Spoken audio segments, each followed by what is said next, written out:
নুরুল হক নূরকে দেশের বাইরে উন্নত চিকিৎসার জন্য পাঠানো হবে।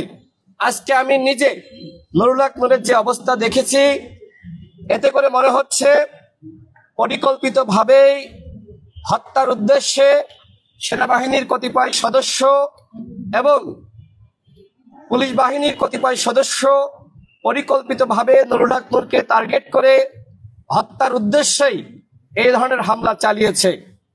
আমরা সরকারকে জানিয়েছি এই হামলার বিচার হতে হবে। আমরা গতকালও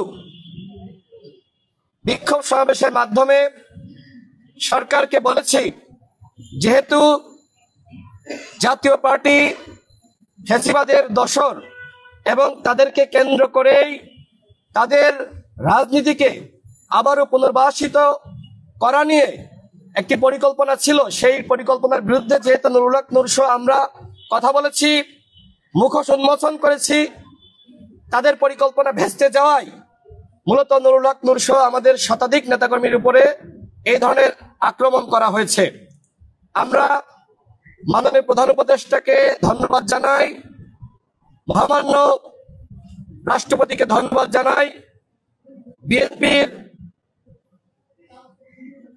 সাবেক প্রধানমন্ত্রী বেগম খালেদা জিয়া, তাকে আমরা ধন্যবাদ জানাই, বিএনপির ভারপ্রাপ্ত চেয়ারম্যান জনাব তারেক রহমানকে ধন্যবাদ, বিএনপির মহাসচিব মির্জা ফখরুল ইসলামকে ধন্যবাদ, এবং একই সাথে যে সকল উপদেষ্টারা নুরুল হক নূরকে দেখার জন্য হাসপাতালে এসেছেন, খোঁজ খবর নিয়েছেন, আইন উপদেষ্টা জনাব আসিফ নজরুল এবং স্বাস্থ্য উপদেষ্টা সহ স্থানীয় সরকার উপদেষ্টা জনাব আসিফ মাহমুদ, যারা এসেছেন তাদেরকে আমরা আমাদের দলের পক্ষ থেকে ধন্যবাদ জানাই।